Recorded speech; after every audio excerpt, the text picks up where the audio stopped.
They did not scream, not when Earth's warships tore their sky wide open, not when fire poured from orbit in ribbons of unbroken silence, not when their cities, those crystal-laced towers and hollow domes of reflective mineral, collapsed under the weight of artificial gravity and human arrogance. They did not scream, and somehow that was worse than war. It was worse than screams, worse than blood, worse than surrender, because it meant they had already accepted something we could not yet understand. We called it conquest, but there was no resistance. We called it victory, but there were no dead to bury. We said they fled, but we found no signs of struggle, no bodies in the dust, no trails of escape. All we found were their homes intact, silent, undisturbed entire cities carved from translucent crystal and shimmering stone, everything still humming with power, walls still warm with the last traces of heat, tables still set for meals that were never eaten. It felt like walking into a world that had decided, at the last moment, to close its eyes and vanish without sound, like it had whispered to itself and simply stepped sideways into memory. We should have known that nothing vanishes without consequence. But Earth does not understand silence. It only understands cost and value and weight, and so we weighed the mountains, we mapped the mineral veins, we measured the sky for stations and domes, and when the scientists declared that the ridges to the north were composed of crystallized carbon laced with unknown density signatures, purer and more volatile than any terrestrial diamond, they did not see a monument or a warning or a tomb. They saw profit. The press on Earth called it the greatest discovery in post-solar expansion. The headlines read, "Mountains of Diamond, Humanity's Richest Frontier." The broadcasts praised the clean conquest, the lack of bloodshed, the speed of planetary acquisition. No one asked why the cities were still warm. No one asked why the mining drones, on their first descent into the hollowed caverns beneath the mountains, reported not resistance but something stranger, static distortions, subtle vibration, patterns etched into stone that looked too deliberate to be natural, like the mountains were not formed but grown, not mined but built. The pilots felt it first. They said the sky was too quiet even for a dead world. The atmosphere held sound but did not return it. Voices echoed wrong. Machines sounded muffled, like the air was heavy with something old, something listening. One crew chief swore that when he stepped onto the diamond ridge alone, he could hear something humming inside his bones, like the air beneath his feet was not stone, but memory thick and waiting. Command dismissed it as stress, as electromagnetic anomalies, as the madness of empty worlds. And so the digging began. Diamond cutters from Mars, gravity drills from Titan, fusion lasers from Earth. They all landed in a perfect schedule, lowering themselves into the glimmering canyons as if they were owed something, as if the planet was nothing more than a receipt waiting to be cashed. They tore into the mountain's flank with precision, carving chunks of ancient crystal that shimmered in the cold sun, and the more they pulled out, the more they began to realize something was not right. The crystal was warm to the touch, even after being removed. It pulsed faintly in the dark, when exposed to silence, not light, not sound, but the absence of both. It reacted almost imperceptibly, as if remembering. That was the word one technician used before he disappeared, remembering. The first vanishing happened quietly, like the planet itself had swallowed him without objection. His suit telemetry faded without a spike. No scream, no burst of radiation, no distress call. 1 second he was there, cataloging a crystal vein, the next second, only static. A search team found his helmet, still intact, resting on a ledge above the hollow as if placed gently. No one spoke of it. Losses were reclassified as malfunctions. Drones began returning with corrupted logs, their memories flickering, their footage looping the same 6 seconds of stillness. Command grew uneasy, but not enough to halt operations. Then came the girl, the one with the steady breath and the dark eyes that always seemed to see more than the rest of us. Her name was Ira, and she was not a commander, not a scientist, not a soldier. She was a planetary archivist sent to observe, to record, to collect culture from a people we never actually met.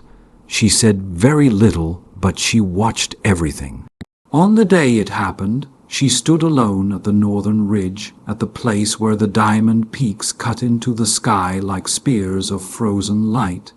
She took off her helmet. She said the air here did not want to kill her. She said the mountain wanted her to hear it. And she did, or we think she did, because when the others reached her, she was standing there, motionless, staring into the mountain's gleaming face with her mouth half open and her hand slowly lifting toward the crystal wall, not touching it, just reacting to something only she could feel. Her eyes were wide, but not afraid, overwhelmed, shocked, as if she was seeing something ancient awaken, not from sleep, but from watching. One of the observers tried to speak, to call her back, but no sound seemed to reach her. The wind moved but made no noise. The ridge shimmered brighter as the sun moved overhead, and for a brief moment the entire cliff face lit up like it was alive, thousands of sharp facets sparkling in perfect sequence, like an eye blinking open, like a mouth beginning to speak. And still she stood there, hand half raised, tears on her cheeks, not from fear but from knowing. Later, when they questioned her, when they dragged her back to the habitat and ran scans on her neural feed, all she said was this: "It is not just diamond. It is memory. It is them." And we, in our arrogance, asked the wrong question. We asked what it meant. We should have asked what we had broken. Because if the mountain was a record, if the crystal held not just structure but experience, then our drills were not mining tools, they were weapons cutting into the memory of a civilization that had refused to fight, not because it was weak, but because it had already learned what war did to memory. They had buried themselves in silence because they knew silence could survive. They had become the mountain, and now we had awakened them, not with sound, not with fire, but with the mistake Earth always makes, assuming everything that is silent must be dead. Ira knew before any of us. She said their language was not speech. It was light. And when the mountain shimmered again that night, when the crystal peaks pulsed like a heart echoing across the horizon, she stood at her window, whispering something to herself, hand pressed against the glass. We do not know what she heard, but in the footage just before it cuts to black, she turns and says this: "They are not gone. They are listening. We once believed that silence meant peace, that if a world did not scream, did not strike, did not bleed under our boots, then it must be safe. But this place taught us otherwise. Here, silence is the warning. Silence is the scream buried so deep in the soil that only those who know grief can hear it. And when Ira disappeared into the Diamond Mountain without a sound, we did not grieve properly. We only waited, and the longer that mountain said nothing, the more we began to understand that silence is not absence. It is presence. It is pressure. It is something watching us and choosing, for now, not to speak. At first, no one dared touch the crystal ridge. It shimmered under the thin sky like a spine of the world, jagged and still pulsing faintly with the last echo of Ira's presence. No one went near it unless they were ordered, and even then they moved like mourners at a tomb they did not believe in. Our machines stopped mapping the interior. Signal drift increased by the hour. Drone flights failed without explanation.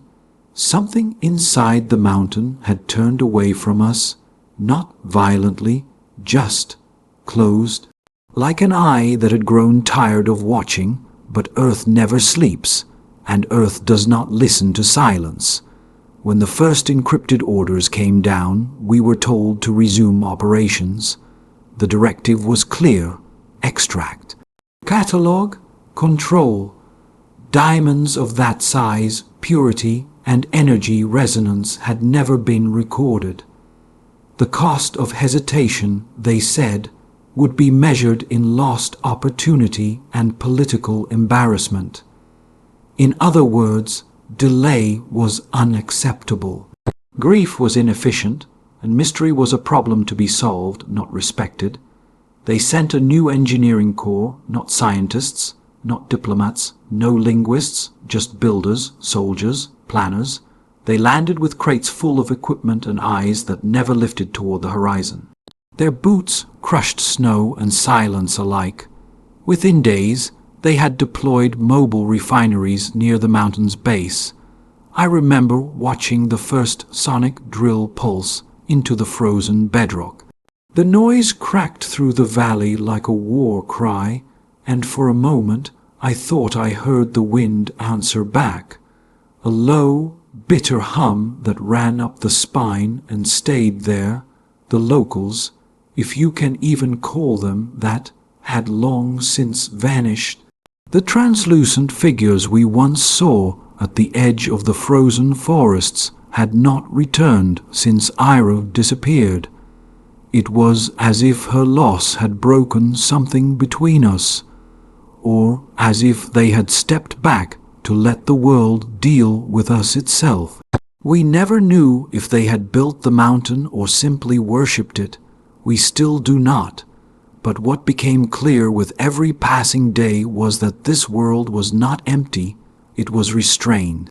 One night, Mara, one of the junior techs barely out of training, asked me what I thought the mountain really was. Her voice was small, like someone asking about ghosts they secretly believed in. I looked at her and tried to answer gently. But nothing I said felt right, because the truth was not something you say out loud in a place like this. The truth was something you carried like frostbite, quiet and always just under the skin. The mountain is not just a formation. It is not just compressed carbon pushed skyward by tectonic chaos. It is not just beautiful, it is remembering, and it is waiting. That is what I should have told her, but instead I said something about geological anomalies and the failure of traditional scanners. She nodded like she understood, but her eyes did not believe me. 2 days later she disappeared too, not into the mountain, into the air. She was last seen near the northeast sector, logging a power anomaly near the containment station. Her recorder was found still running, half melted, with no trace of her voice. Only static, and then, beneath the static, a sound none of us could explain. Not a word, not a scream, something in between. Like a breath held too long or a name whispered backward. We sealed the station after that, but the silence grew louder. I stopped sleeping, so did others. We shared our stories in hushed voices over rationed coffee. Some claimed they could hear footsteps in the snow where no one walked. Others said they saw reflections in the ice that did not match their own movements. A few believed Ira was still alive, buried deep beneath the mountain, held in some stasis or transformation. Those of us who had known her longer did not believe that. We believed something worse, that she had not been taken, she had been chosen or summoned or offered. The mission director, a man from Earth who had never left the gravity well until now, refused to alter protocol. He claimed this was normal, anomalies were expected.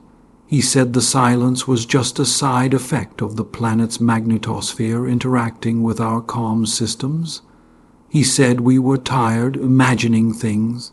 He said a lot of things, none of them helped. Then the mountain shifted, not collapsed, not exploded, just moved. A single sharp ridge tilted 3 degrees westward. That does not happen. Mountains do not pivot, especially not ones made of diamond. But we had the footage, the instruments, the data. It happened. No one said anything for hours, not even the director.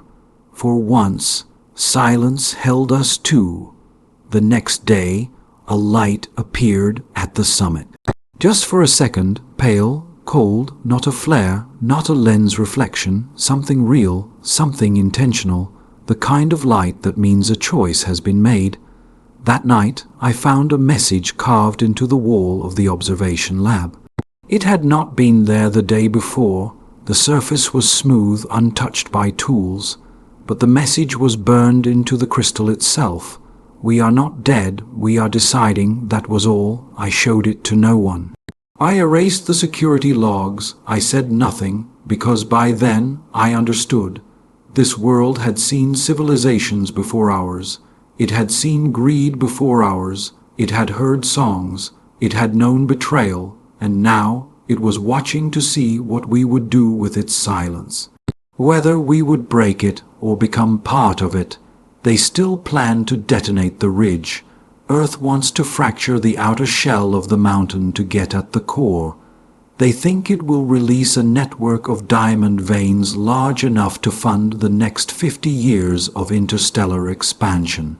The contractors are en route. The countdown has already begun, but something has changed. The wind is no longer random. It circles, it chants. The air tastes like metal and memory. Birds, if you can call them that, have returned to the trees, but they do not sing.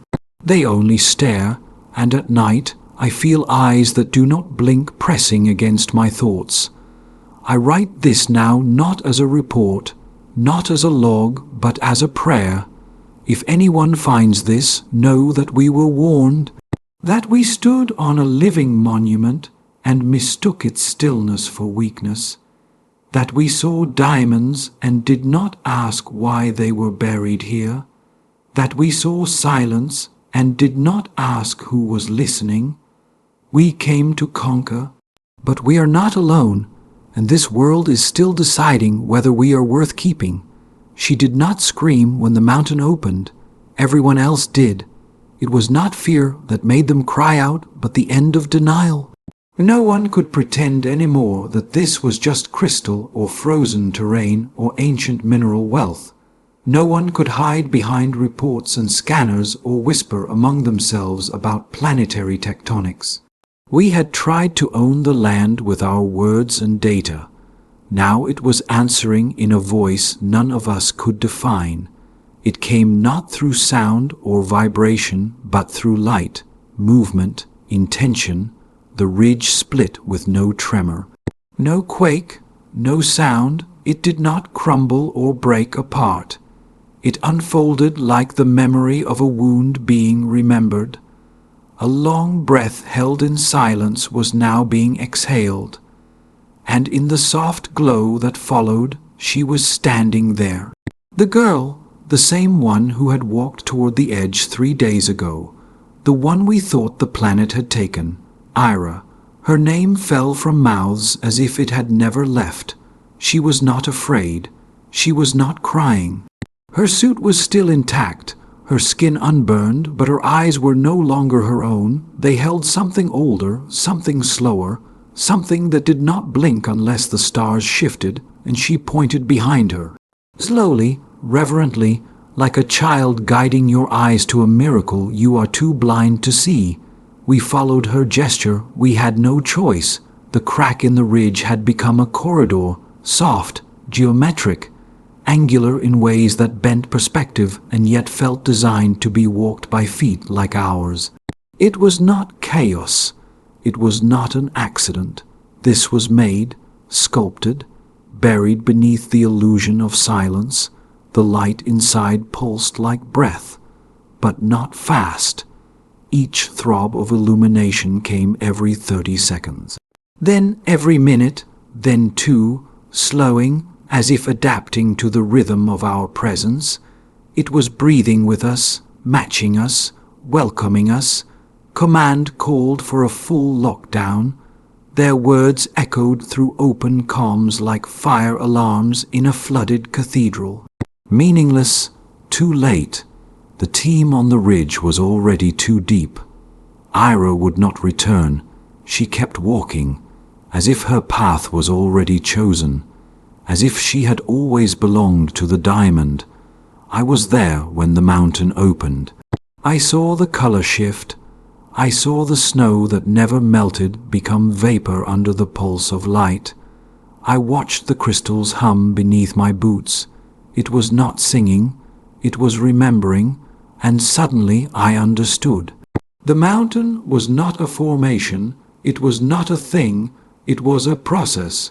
We had found it frozen mid-sentence. It had been waiting for the right moment, or perhaps for someone to listen without trying to take.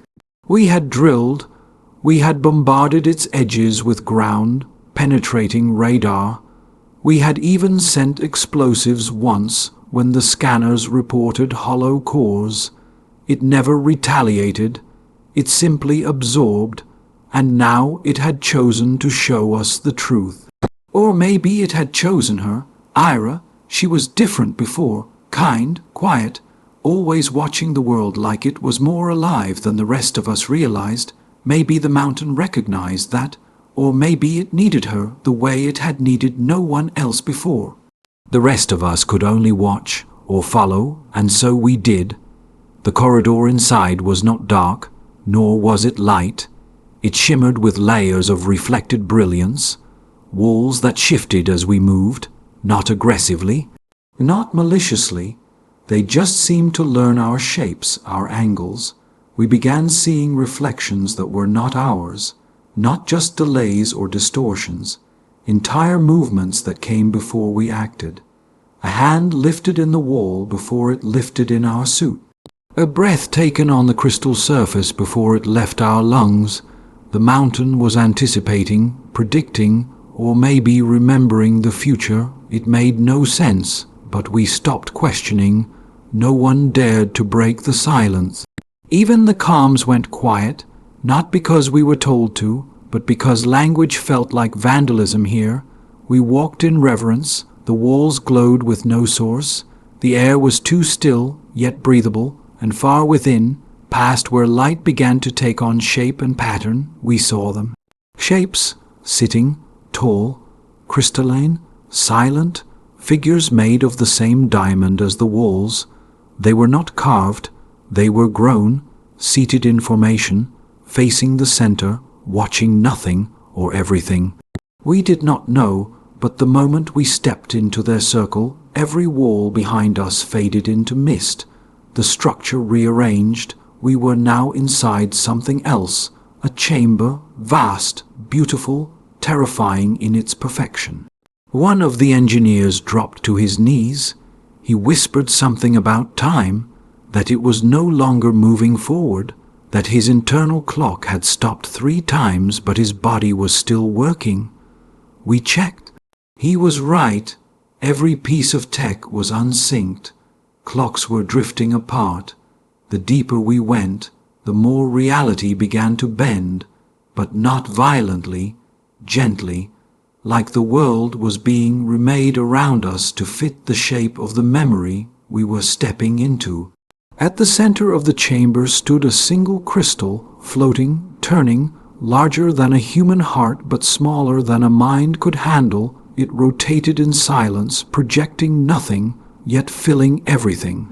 We looked at it, we stared until it stared back, and when it did we heard nothing, not a word, not a sound, but we all knew what it had said, because we dropped to our knees without planning it. We wept. Not out of fear, but grief. It was showing us something, Something we had done, not here, but somewhere else, another world, another attempt, another human expedition that never returned. We saw flashes. Buried pain, a girl like Ira, another name, another crystal, another silence we had broken. We had done this before. We had reached and taken, and it had wept then too. Ira stepped forward. She touched the floating diamond. No alarm sounded, no explosion, no collapse, just warmth, light, and the crystal bent, not broke. It curved toward her, softly, slowly, like a tree leaning into sunlight. She said nothing, but her tears told us everything. She was part of it now, not possessed, not erased. Aligned, we knew she would not return. We knew the mountain had kept her for a reason.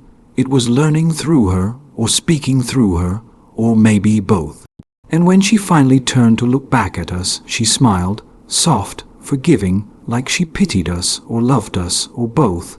She raised her hand one last time, then the light folded inward, and she was gone. The chamber reshaped again. Walls rose, figures vanished. The corridor collapsed into itself. We were no longer inside. We were outside, standing at the base of the ridge. The mountain sealed, silent again. Unchanged, or so it seemed. Command demanded answers. We gave none. What could we say? That the mountain had spoken? That a girl was taken and given back only long enough to show us what guilt felt like? That time had bent to reveal a wound older than any species. We kept it quiet. The rest of the crew said nothing. Engineers were rotated, new scans taken, but the data never made sense. The interior was gone. No readings, no history, even the footprints had vanished, but we remembered every detail, every impossible moment, and every night since we see the same thing, a light beneath the crystal, like a heart still beating. Still waiting. The mountain is not finished. It is only waiting. It always was. The silence did not end when the mountain closed. It only changed shape. It became the wind that never blew through our camp again. It became the stillness in our bones that lingered longer each night. It became the weight behind every glance toward the ridge that had once cracked open like an invitation no one dared to answer twice. The girl was gone. Ira was gone, but no one believed she had been taken. Not anymore. We knew now. The mountain had not stolen her. It had welcomed her home. And still we stood there on that alien world, 100 humans surrounded by cold skies and glittering soil, pretending to study rocks while something older than memory watched us from within its crystal veins. She had touched the light and vanished, not screamed, not resisted, just stepped into what had always waited for her. And since that day we had not heard a sound from the mountain, no tremor, no glow, no movement, yet no one packed their things, no one requested transfer. Even the new crew members who arrived weeks later seemed to fall into the rhythm of that strange devotion. They would stand at night near the observation windows. They would look out over the icy plain and wait, and slowly they too would stop asking questions. The mountain had become our cathedral, not out of faith, but consequence. What we had seen could not be undone. What we had felt could not be spoken, and what we had lost still stood just beyond the edge of vision. They tried sending drones again, small, fast, remote. The first one melted. The second one lost connection 2 meters into the crack that had sealed. The third one simply returned with no data and its internal clock reversed by 7 seconds. After that, they stopped. Even command stopped. The outpost reports became more vague. Science logs grew thinner. We submitted fewer findings, but the data was never the point anymore. We had all changed, quietly, slowly, like metal left in cold water. At first it looks the same. Then you realize it never warms again.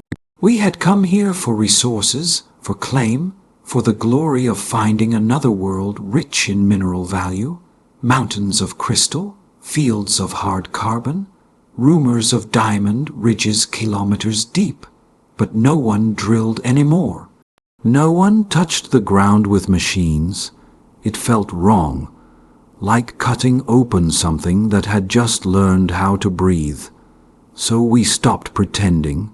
We just lived. Days passed with the rhythms of observation and stillness. Even the children who had come with the family scientists adapted. They played quieter, laughed softer. One girl drew pictures of a woman in the mountain. Every drawing was different. Sometimes she had no eyes. Sometimes her arms were made of glass, but always she was smiling, and always she was reaching back. We began to dream differently, not all at once, but gradually, recurring images. Ira walking through a chamber of floating stones. Ira looking up at a sky none of us had seen, a sun that bent its light into rain. She never spoke in the dreams, but we felt what she felt. That was the strangest part, not just seeing her, but becoming her. Feeling what it meant to be touched by a silence that remembered your name before you were born. It terrified some. One crew member begged to be reassigned after screaming awake for 4 nights in a row. But others found peace in it.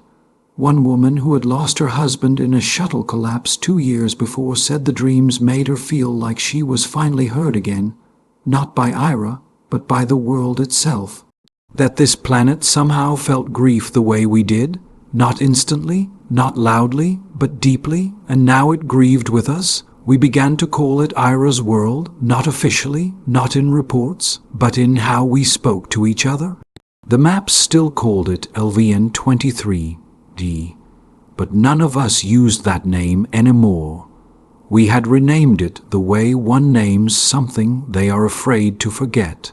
Then the ground shifted, not a quake, not violent, a hum, barely detectable, but the same across every scanner, every sensor, every watch, a low harmonic pulse that began at exactly 3:11 a.m. on the 50th day after the disappearance. It lasted 7 seconds, then stopped. No aftershocks, no signals, just a pulse, like a knock or a heartbeat. And that night the girl drew again. This time Ira had eyes, and they were looking directly at us. Not just the viewer, but past the viewer. Through the page, through the camp, through time, and in the dream she said a word, just one, not in any language we knew, but we all heard the same syllable, a name maybe, or a memory. We wrote it down phonetically. We compared notes. It was always the same, and then the mountain cracked again, not a split, not a fracture, just a soft seam, like lips parting and light, gentle, warm, no heat, no pressure, just an invitation. We did not move, not right away. This time we were not sure we wanted to follow, not because of fear, but because we knew we would not come back the same. And then one of the children walked forward, quietly, calmly, no panic, no urgency. Her name was Luma. She was 6. She held nothing. She spoke nothing. She just walked, and the light made way for her, not opening, not reacting, but responding.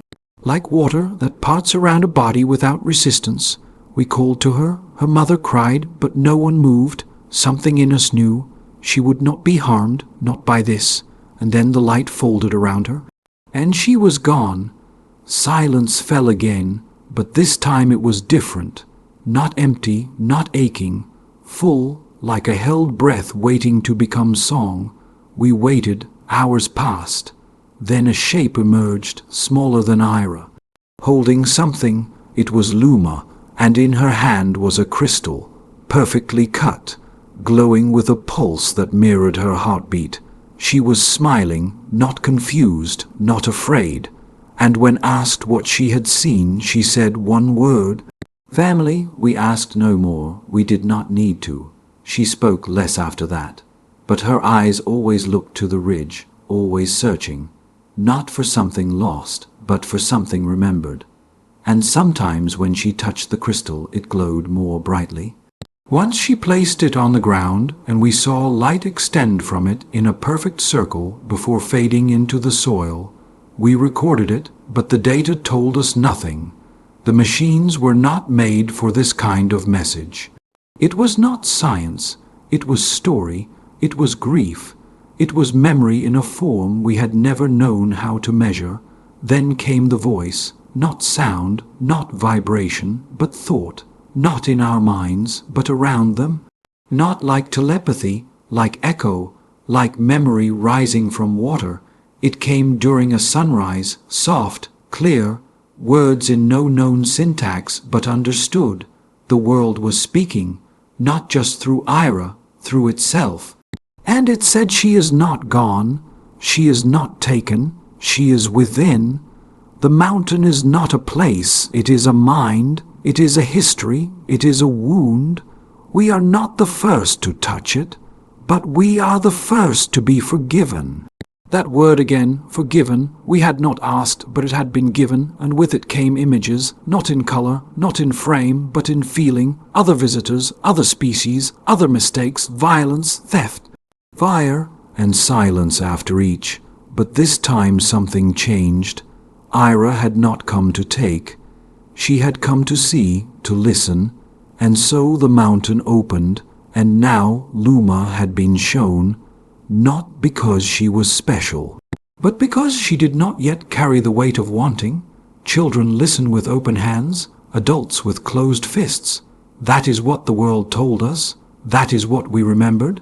Command sent orders again. Dig, study, extract, but no one obeyed. We could not. We were no longer what we had been. To touch the mountain now would be like carving your own skin. We submitted a request to reclassify the site, not as a resource, but a sanctuary, the first sacred place beyond Earth. It was denied, then ignored, but we stopped caring. We built no more drills, we set no more charges. Instead, we built a circle.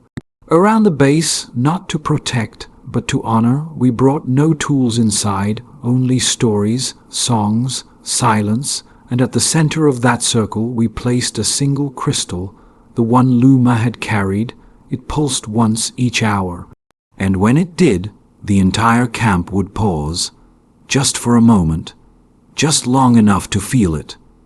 We called it the breathing, not because it helped us breathe, but because it reminded us that the world still did.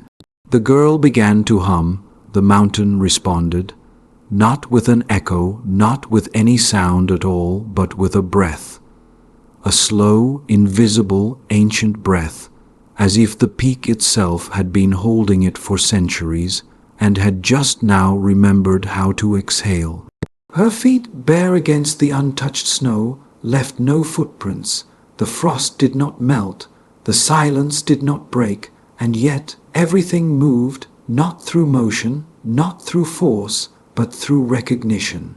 The mountain knew her, or it knew what she carried. Perhaps it was her sorrow. Perhaps it was the memory of her son etched into every step she took. Or perhaps it was the way she had not cried when the skies fell. Perhaps silence recognizes silence. Whatever it was, the world responded. The diamond ridges, once dormant, pulsed with faint glimmers of blue and white, each shimmer like a heartbeat, each heartbeat like a story untold. We stood at the edge of the clearing, too afraid to breathe, too reverent to move. She walked alone, not because she wanted to, but because no one else was worthy of being chosen by something so ancient. The light changed slowly, it deepened, it stretched, it curved in directions light should not know. It moved like memory, it moved like morning. Her shadow disappeared and then returned in a different direction. The snow around her turned translucent, glowing from beneath as if the world was lighting a path only she could follow. And still she said nothing. Her lips never parted. Her hands remained open at her sides. And yet the mountain opened, not physically, not violently, but with a kind of grace, like a wound reopening for the sake of healing. Cracks formed across the base of the crystalline face, but they glowed instead of broke. Light seeped out in veins, not golden, not white, but something else, something between color and emotion, something between time and song. She paused just meters away and raised her head. Her eyes were calm. Her face was tired, but her body stood unshaken, as if the storm of history had already passed through her and left her stronger. Then came the figures. They appeared like mirages, not from the sky, not from the ground, but from the air itself. Transparent at first, shifting, undefined, but then slowly, impossibly, they took form. Tall, thin, elegant beings that glowed faintly with the same pulse as the mountain. They wore no armor, they carried no weapons. They made no sound, they simply stood there across from her, unmoving, as if waiting, as if judging, as if remembering. Their faces had no mouths, their eyes were wide and unblinking, but they watched her with something beyond curiosity. Beyond recognition, they watched her with understanding. They had seen this before, or they had feared this moment would return, and still she stood, unafraid, unmoving. The wind did not touch her. The snow did not land on her. She was part of something now, something larger than grief, larger than war. She was inside the memory of a planet that had not spoken for 1,000 years. Then the mountain breathed again, but this time it sang. Not through sound, but through light. A beam rose slowly from its peak, straight into the gray sky. It did not burn, it shimmered, like a song held in crystal, like a lullaby forged in regret. It passed through the clouds and disappeared into space. A signal, a memory, a warning, or perhaps all three. The beings stepped forward in unison. The ground did not shake, the air did not stir, but we all felt it in our ribs, in our teeth, in the part of us we used to call instinct. They approached her, not aggressively, not softly, but with purpose. They stopped just a breath away from her. One of them raised its hand, long, thin, glowing with a blue pulse. It touched her forehead. And for a moment time collapsed. We all saw it, a vision, a memory, a dream, not hers, not ours, but the mountains, the world's, the ancient trauma of a planet that had once welcomed life beyond its stars, only to be betrayed. Civilizations had risen here, glorious, gentle, wise. They had spoken in frequencies we still did not understand. Their cities had floated above water. Their memories had been stored in crystal veins beneath the soil. They had lived in harmony with the storm, but they had trusted the wrong ones, a species that came seeking what they could not create.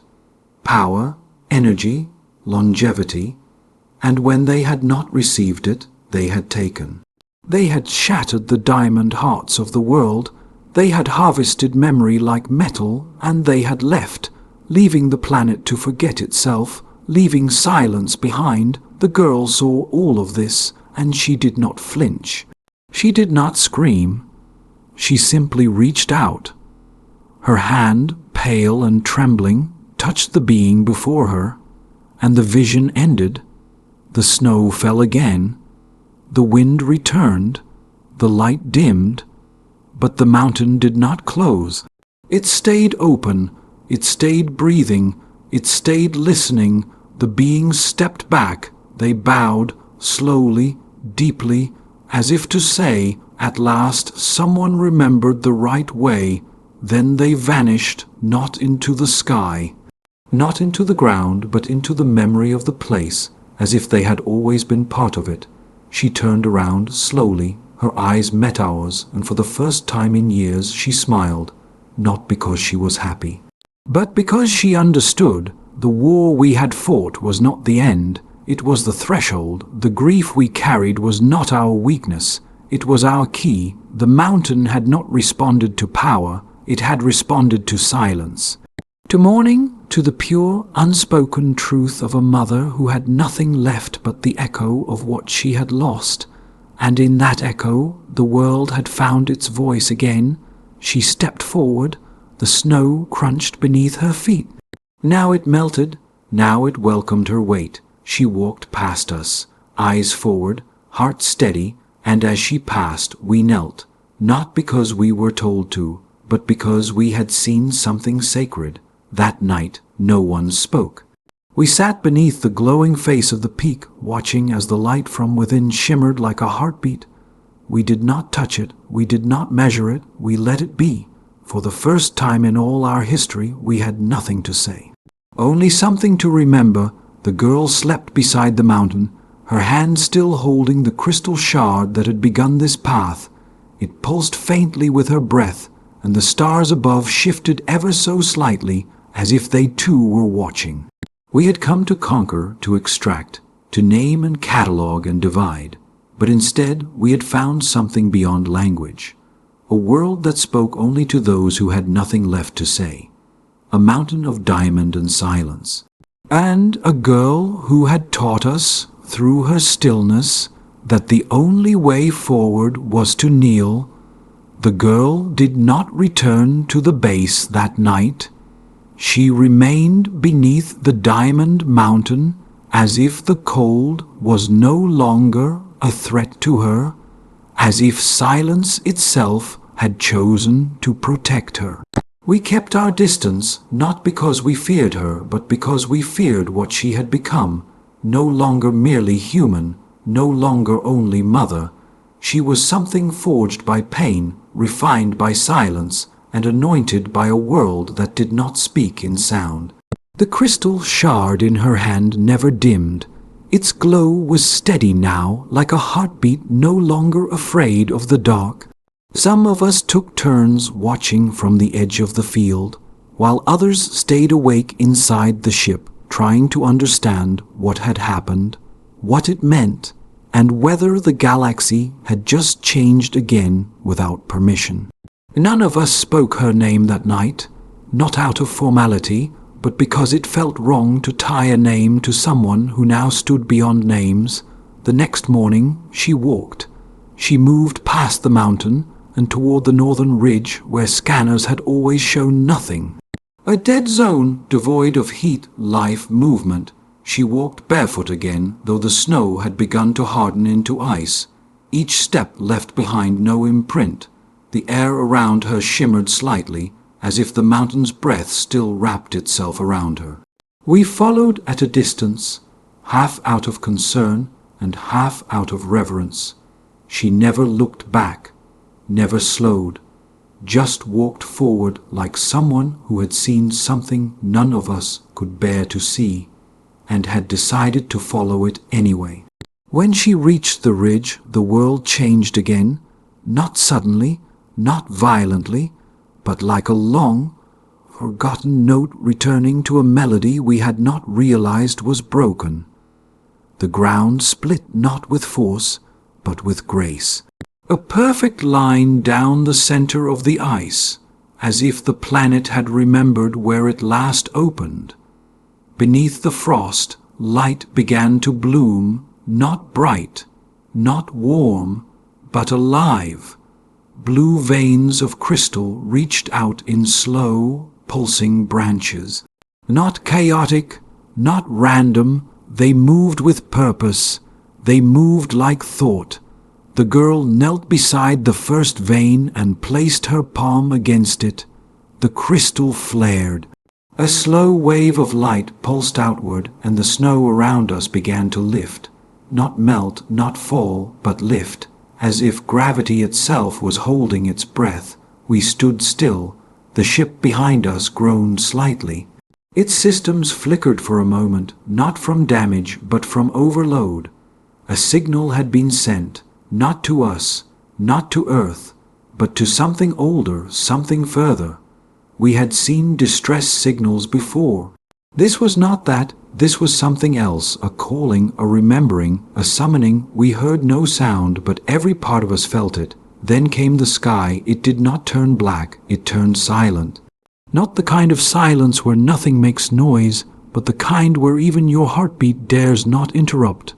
The clouds parted not in fear but in obedience, and from above they arrived, not ships, not machines, not anything we had ever catalogued. Shapes of light, tall, graceful, fluid like water, glowing like stars behind a veil. They moved slowly, like they were stepping between dimensions rather than through them. They descended not toward us, but toward her, toward the girl who had opened the mountain and placed her grief into the veins of the world. They hovered above her for a moment. No wind stirred, no frost cracked. But the air grew heavy with memory. It was as if the very sky had begun to listen. The girl looked up, not with awe, not with fear, but with certainty. She stood. The light beings hovered lower. One of them extended what could only be called an arm. It touched her shoulder, and for a second the world became memory. We saw not with eyes, but with whatever part of the soul exists to hold wonder. We saw cities in the clouds, made not from stone, but from thought. We saw oceans of light where minds once gathered in unity. We saw harmony that had never needed words. And then we saw the fall, the betrayal, the silence, the long dark, and we saw one truth repeated over and over again. They had not fought back, not because they could not, but because they had chosen not to become what had harmed them. They had chosen silence as defiance. They had buried themselves in memory rather than in war. And they had waited, not for revenge, but for a voice that carried sorrow without hatred, a voice that mourned without demanding, a voice that bled quietly into the snow. The vision passed. The sky did not change back. The light beings remained. One stepped forward. It reached into its own form and pulled from within a small shard. It resembled the one the girl had carried, but this one pulsed brighter. It handed it to her. She took it with both hands. No words were spoken, no gesture of command made, and yet we all knew something had been passed, something sacred, something final. The being touched her forehead, then vanished into the sky. The others followed, in a line, in silence, in peace. The sky closed again, but it was not dark any more. A soft glow remained. The girl turned and walked back down the ridge, her face unreadable, her steps slow. But we could feel it. The mountain had given her something more than light, more than memory. It had given her authority. She returned to us, and for the first time she spoke. Her voice was soft, steady, each word held as if placed carefully on a stone. She said the mountain had opened its heart. She said the world had remembered who it was. She said others would now awaken. And she said we were not to touch anything further, not because we were unworthy, but because our grief had already done what it needed to. We had reached the edge of what human hands could hold. The rest was not ours to build, only to witness. Then she walked past us, toward the hills beyond the ship, and we followed again, not as commanders, not as soldiers, but as witnesses, as pilgrims, as the last generation to stand before a truth so old it no longer needed defense. Beyond the hills we saw them, more crystal ridges, entire ranges, mountains we had thought were lifeless, now glowing, breathing, singing without sound. The girl knelt at each one, placed her hand, received a new shard. Each shard different, each one pulsed in rhythm with her own. She carried them in a pouch made from her own coat. She spoke little, slept rarely, but never wept, not any more. Her grief had not lessened. It had evolved, it had become purpose, and that purpose was drawing us into something vast. We sent reports to Earth. Most went unanswered. Those that returned were sterile, political, cold. They had no language for this. No column for wonder, no budget line for reverence. We stopped sending reports. We started drawing instead, sketches, maps, songs. We began to record not what we saw but what we felt. We became the memory now. We became the echo, and every night the stars above shimmered more brightly, as if whatever she had awakened had begun to move through the galaxy. One morning she climbed the highest ridge and did not return for 3 days. When she did, her eyes had changed. They no longer held the weight of sorrow. They held the shape of understanding. She said nothing of what she had seen, only that the time for walking was over. The world had finished listening. Now the galaxy must choose whether it would remember or forget, and that choice would not be made in words, but in silence, in action, in stillness. She placed the final shard at the base of the ship. It pulsed once, then went still. She said it was no longer her burden, that the mountain had given her a message meant for stars. We asked what it said. She closed her eyes and whispered. It said we had already said too much. There was no dawn that morning. The sky brightened without ceremony. A soft haze of pearl light rolled across the peaks, stretching shadows without forming any. It was as if the planet itself no longer needed sunlight to reveal itself. The mountains no longer sparkled in defiance. They shimmered with calm. The wind did not return.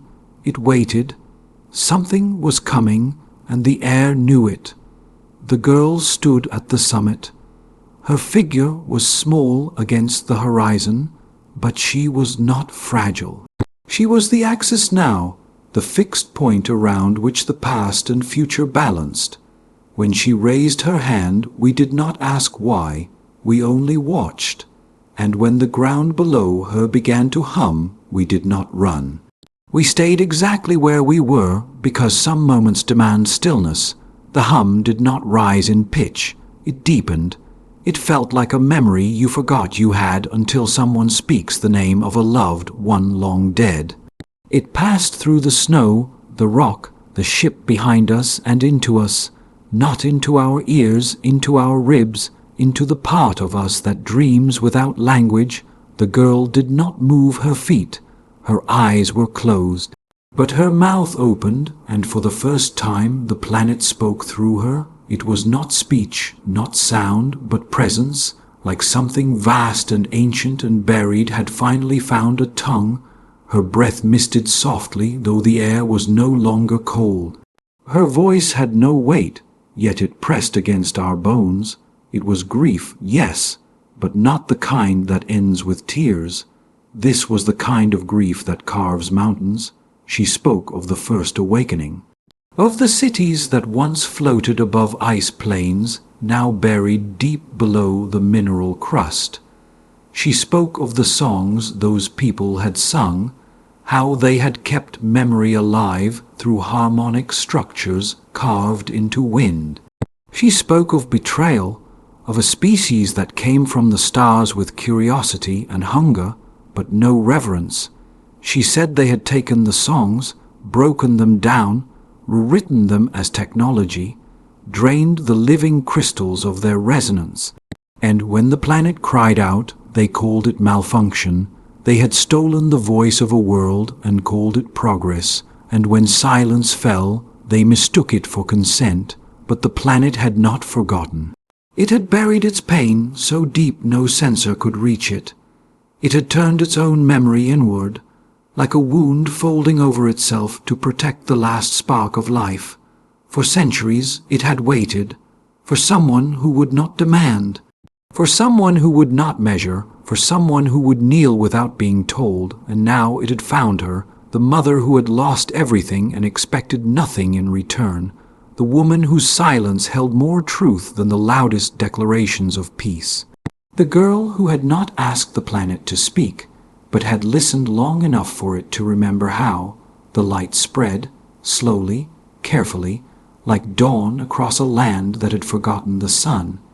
It moved through the veins of crystal that webbed beneath the snow. Up through the mountain faces, across the ranges we once mapped with numbers but never knew, the whole world began to breathe in rhythm with her voice, the winds harmonized, the clouds changed shape.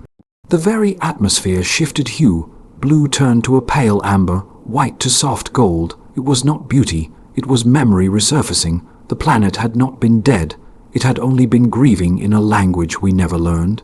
She opened her eyes, the voice stopped. But the hum remained. It was no longer coming from beneath. It came from the sky now. The clouds trembled, not with storm, but with tension. Then we saw them, one by one. Lights piercing the atmosphere like thoughts, returning to a mind after long absence. Ships, not ours, not alien in the sense we had grown used to. These were not war vessels. They bore no insignia, no weapons.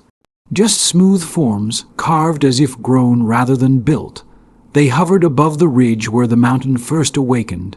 Dozens, then hundreds, silent, waiting, watching. They had heard her, or they had heard the planet through her.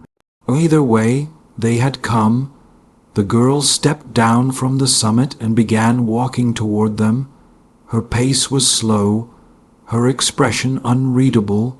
She held nothing in her hands now. The shards had all been planted in a circle beneath the main peak. They pulsed there still, like a heart made of crystal. As she walked, one of the ships descended. It came low enough that we could see the shimmer of atmosphere bend around it. A ramp extended, but no figure emerged. She stopped just in front of it and looked up.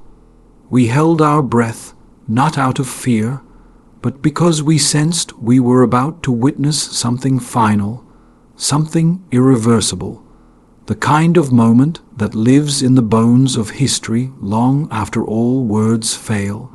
The girl raised her right hand, not in greeting, not in surrender, but in completion, a signal, a punctuation mark. The planet responded. Light burst from the circle of crystal shards, straight up, through the ship, through the clouds into the sky, and something changed, not in her, in them. The other ships shifted, gently, like birds adjusting formation. No weapons, no alarms, just a change of posture. Then they did something no one expected. They landed, all of them, across the ridge, across the field, one after another. The snow did not melt, the air did not stir, but the silence became heavier. Then the beings stepped out, tall, luminous, not made of flesh, yet not without presence. They did not walk toward us, they walked toward her, every single one of them, from every ship, moving as one, no armor, no expression, just a stillness that felt sacred. They gathered in a circle around her, not to trap, to honor. She stood in the center, eyes closed again, hands folded in front of her. They waited, and then she spoke one last time. She said the planet had chosen to forgive, not to forget, not to accept, but to release the weight of silence into the hands of those willing to carry it forward. She said they were not the enemy, they were the mirror, what we could become if we failed to listen, if we measured every world by what it could give instead of what it needed to heal. She said memory was not meant to be weaponized, it was meant to be shared, passed on, planted like seeds, so that even in silence something could grow. The beings bowed, deeply, slowly, one by one. Then they turned and began to walk, not back to their ships, but out, across the field, into the mountains, into the world, as if they had come not to leave, but to remain, not as rulers, not as saviors, but as witnesses, as those who once failed to listen, now ready to learn. The girl remained standing in the center of the circle. Her eyes opened, but she did not smile. She did not cry, she simply looked up. The sky above shimmered again, then the light receded, the hum faded, the crystal shards dimmed to a soft glow. She stepped forward. We went to her, not as scientists, not as soldiers, but as children returning to a mother who had never left. We asked if it was over. She said no. She said it had only just begun. They stopped calling her by name, not out of fear, not because of rules, but because it no longer seemed to fit what she had become. The word girl had always felt too small. The word mother felt sacred but insufficient. She was now something the old languages could not describe. She was the echo of a planet remembering its past. She was the silence after grief that still carried truth. She was the voice the world had been waiting for, and the breath it had held across generations of stillness. When she walked, the land changed around her, not dramatically, not with force, but gently, the way soil shifts after centuries of holding seeds that finally decide to grow. The mountain remained where it always was, but it no longer pulsed with light. It no longer had to. The light was moving outward now, across ridges, through rivers, into valleys no human had ever stepped into. The planet had begun to speak, and it was using her silence as its grammar. The beings who came from the ships did not speak either. They did not issue commands. They did not demand meetings. They simply walked. Quietly, with purpose, with reverence. Their forms remained bright but never blinding. They walked alongside the crystal veins like monks tending to sacred gardens. When they passed through the remains of our structures, they did not destroy. They paused. They touched steel. They knelt by rusted alloy. They listened to what the metal had remembered. They moved without disturbing the snow. They watched the wind, and when they reached a clearing, they stood still for hours, as if waiting for time itself to catch up with their arrival. We never learned what to call them. No words were given, no introductions offered, but we knew they had been here long ago. Their shapes matched the murals beneath the ice. Their light mirrored the glow inside the mountain, and their presence felt familiar in the way grief often feels, heavy, quiet, and impossible to ignore. They had been the ones who watched the first fall, the ones who chose not to fight, the ones who buried their own voices when the stars turned cold. And now they had returned not to reclaim, but to remember, through her, through us, through the land that had not forgotten. She spent most of her days walking alone now, not far, not as pilgrimage, but as if each part of the world called to her by name. We never heard those names, but her movements suggested response. She would pause, close her eyes and listen, then nod, then step forward, as if she was mapping not geography, but memory. One evening she returned to the ship and stood beneath the hull. She placed her hand on the side and waited. The hull responded, slowly, with creaks and low pulses. Lights flickered, then steadied. It was not a system check. It was acknowledgement. The ship knew her touch, knew her grief, knew what she had carried in silence. She stepped away and said it was time. We did not ask what that meant. We only gathered. She stood at the center of the field, the same place where the light had first broken the mountain open. She knelt. The crystal shards beneath the snow glowed once more faintly. She opened her hands, and from them rose a new shape, not made of metal, not grown from stone, a soft shell of translucent matter that formed midair, held together by resonance. A vessel, small, elegant, meant not for travel, but for offering. It hovered above her palms, then began to spin slowly. We watched, breathless. She spoke. She said the vessel was not a message, it was a question. It would not carry our words, it would carry our silence, not as emptiness, but as presence, as potential, as a reminder that some truths are too sacred to be spoken. She said the galaxy would find it, that others were listening now, not with ears, with memory, with regret, with hope, and that when they received this silence, they would have to decide what kind of voice they wished to be in the world. She said we could no longer force understanding, only offer it. Like an open hand extended across an ancient wound, the vessel rose, the light from the shards followed it, not as propulsion, as permission. The sky above parted, not with thunder, but with stillness, and through that stillness the vessel ascended, higher, slower. Its trail left no smoke, no sound, only a shimmer like light reflected off tears in a quiet room. It vanished beyond the clouds. We stood long after it disappeared, not because we expected it to return, but because we needed to feel the weight of what had just been released into the stars. That night she sat with us for the first time in weeks. Around the low fire we had built not for heat but for rhythm, for comfort, the kind of fire that gives no light to the sky, only warmth to those nearby. She did not speak at first. She looked at each of us, slowly, as if memorizing us all over again. Then she said thank you. The words felt fragile in her mouth, but unshakable in their weight. She thanked us not for following her, not for believing her, but for allowing the world to change without resistance, for staying silent when silence was needed most, for not turning her pain into a weapon, for not demanding answers when she had none to give.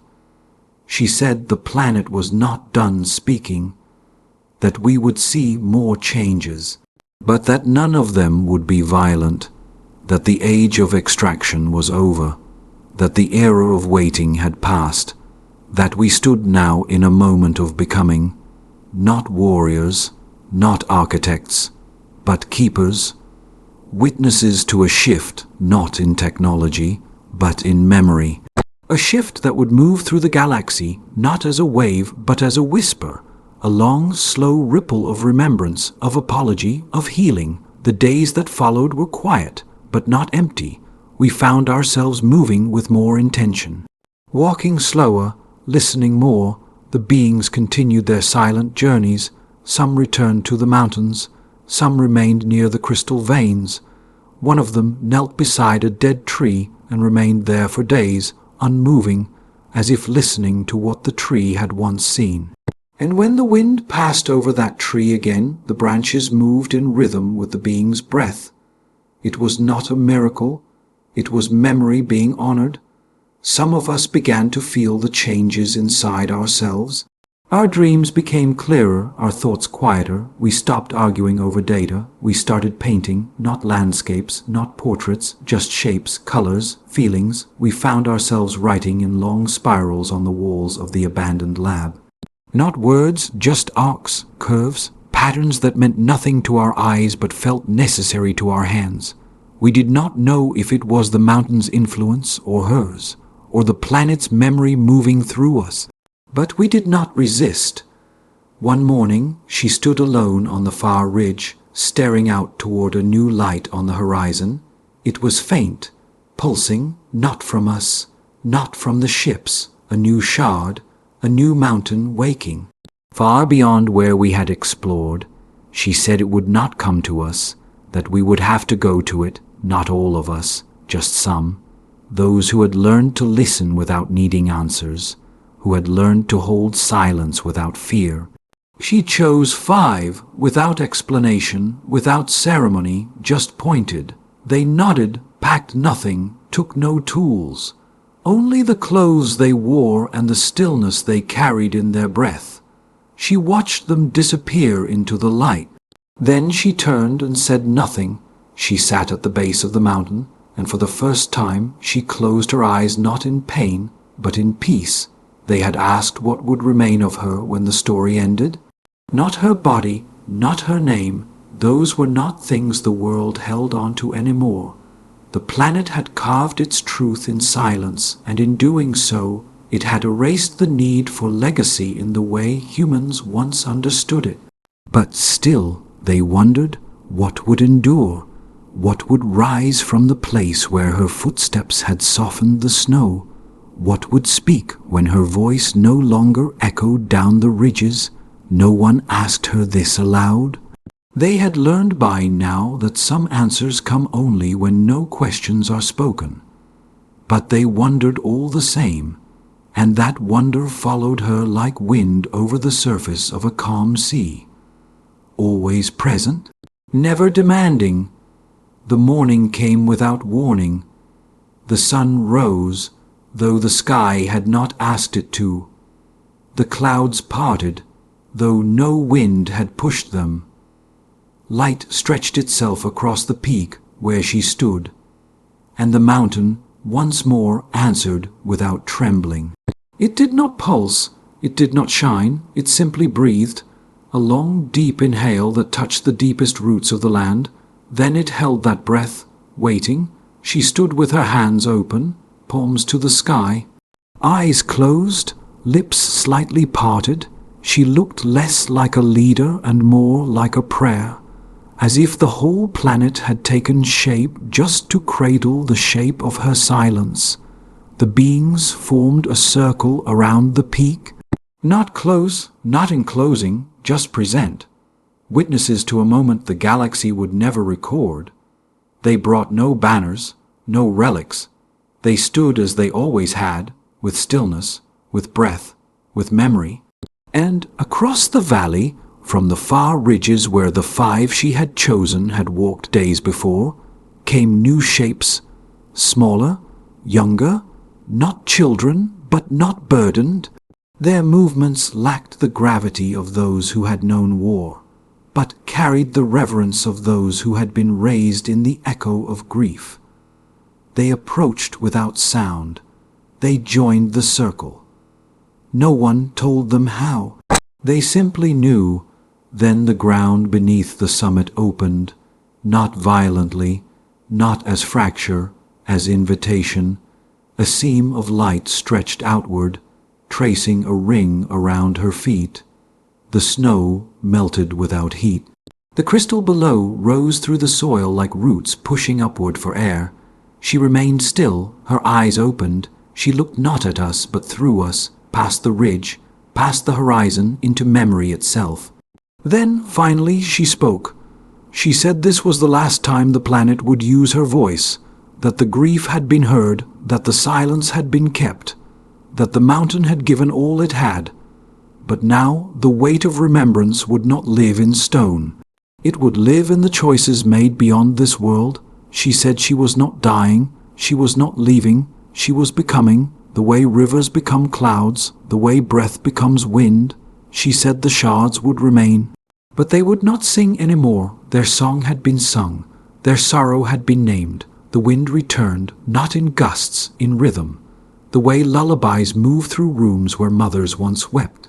It circled the mountain, brushing every face, every hand, every piece of fabric like a farewell only the soul can feel. The light from the seam reached her shoulders, then her heart, then her crown. She did not burn. She did not fade. She unraveled, slowly, softly, like ash from sacred paper caught in morning light. She lifted without rising. She vanished without leaving. The crystal closed behind her. The mountain exhaled. The silence returned, but it was not the same silence. It did not ache. It did not mourn. It held something. It held peace.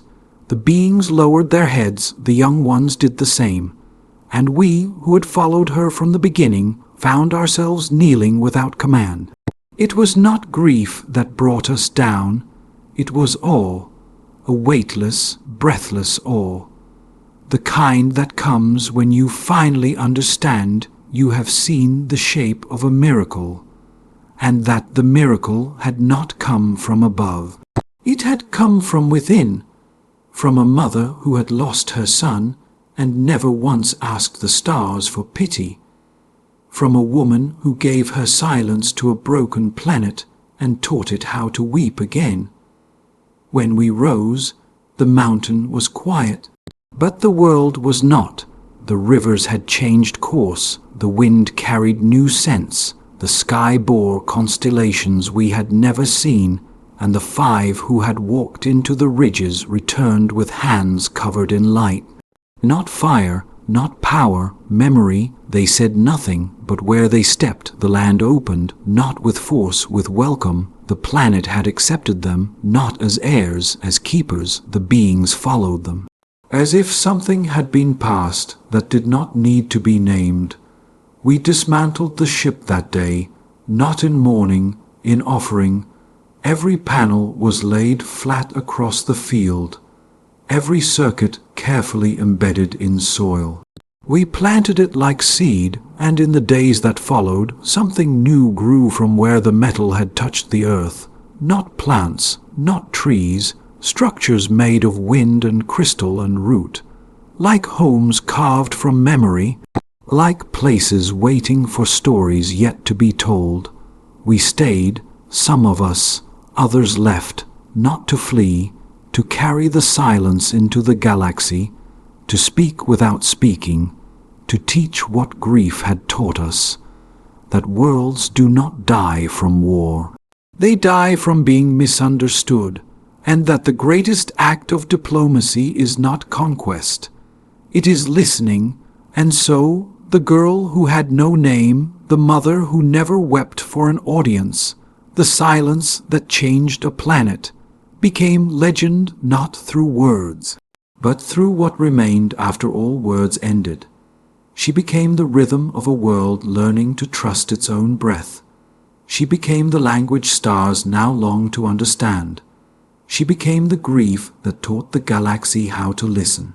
And in that silence we found our beginning, not our end.